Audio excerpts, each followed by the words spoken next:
હર હર મહાદેવ. મારી ચેનલ ભક્તિ શ્રદ્ધામાં આપનું હાર્દિક સ્વાગત છે. શું તમે જાણો છો કે જુદી જુદી કેટલી વસ્તુઓમાંથી શિવલિંગ બનાવી શકાય? તે આપણે આ વિડીયોમાં જોઈશું. તો વિડીયોને લાઈક કરો, શેર કરો અને ચેનલને સબસ્ક્રાઈબ કરો. અત્યારે પવિત્ર શ્રાવણ માસ ચાલી રહ્યો છે, તો તેમાં આપણે સૌ શિવજીની પૂજા કરતા હોઈએ.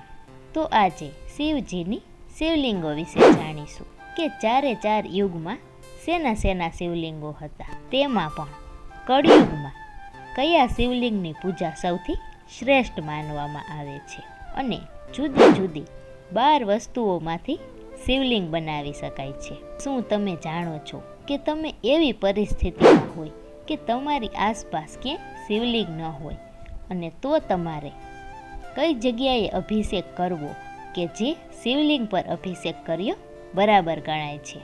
અને અંતે એ પણ જાણીશું કે અકાળ મૃત્યુ ન થાય એ માટે કઈ શિવલિંગનું પૂજન કરવું જોઈએ. તો આ બધું જ આપણે આ વિડીયોમાં જાણીશું.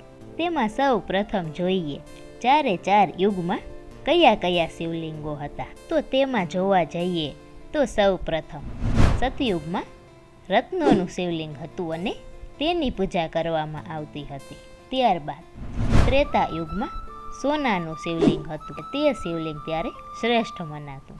ત્યાર પછી દ્વાપર યુગમાં પારાનું શિવલિંગ બનેલું હતું, તેની બધા પૂજા કરતા. અને ત્યારબાદ આ કળિયુગમાં સૌથી શ્રેષ્ઠ જો કોઈ શિવલિંગ માનવામાં આવતું હોય તો એ છે પાર્થિવ શિવલિંગ. હા, એ છે માટીનું શિવલિંગ.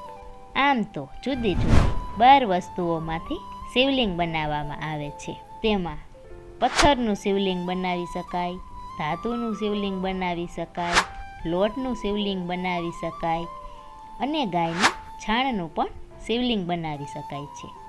પુષ્પોનું પણ શિવલિંગ બનાવી શકાય, તેમાં કરેણના ફૂલનું પણ શિવલિંગ બનાવી શકાય, ફળોનું શિવલિંગ બનાવી શકાય, ગોળનું શિવલિંગ બનાવી શકાય, માખણનું શિવલિંગ બનાવી શકાય, ભસ્મનું શિવલિંગ બનાવી શકાય, અને અન્નનું પણ શિવલિંગ બનાવી શકાય, અને સ્ફટિકનું પણ શિવલિંગ બનાવી શકાય છે.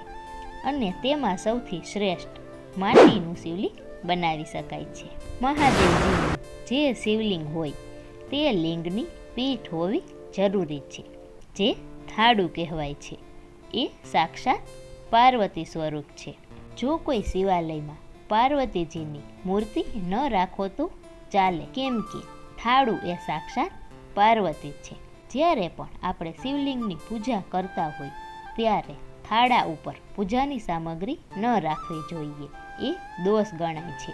કેમ કે થાળું એ સાક્ષાત અંબા સ્વરૂપ છે, સાક્ષાત પાર્વતીનું સ્વરૂપ છે. અને તમારી સામે એવી પરિસ્થિતિ આવી જાય કે તમારે શિવલિંગ ઉપર અભિષેક તો કરવો છે, પણ તમારી આસપાસ ક્યાંય શિવલિંગ નથી, તમે કોઈ ટ્રાવેલ કરી રહ્યા છો, તો ત્યારે તમારા જમણા હાથના અંગૂઠા ઉપર શિવલિંગની પૂજા કરી શકાય. એ અંગૂઠો એ શિવલિંગ સ્વરૂપ ગણવામાં આવે છે. અને હવે જોઈશું કે અકાળ મૃત્યુ ન થાય એ માટે કયા શિવલિંગની પૂજા કરવી જોઈએ. તો એ વિશે શિવપુરાણ કહે છે, આ કળિયુગમાં સૌથી શ્રેષ્ઠ એવી પાર્થિવ શિવલિંગની પૂજા કરવાથી અકાળ મૃત્યુ ટળી જાય છે. જો તમે પાર્થિવ શિવલિંગ બનાવો અને તેની દરરોજ પૂજા કરો અને તેનું દરરોજ વિસર્જન કરો તો તમારું અકાળ મૃત્યુ થતું નથી. હર હર મહાદેવ.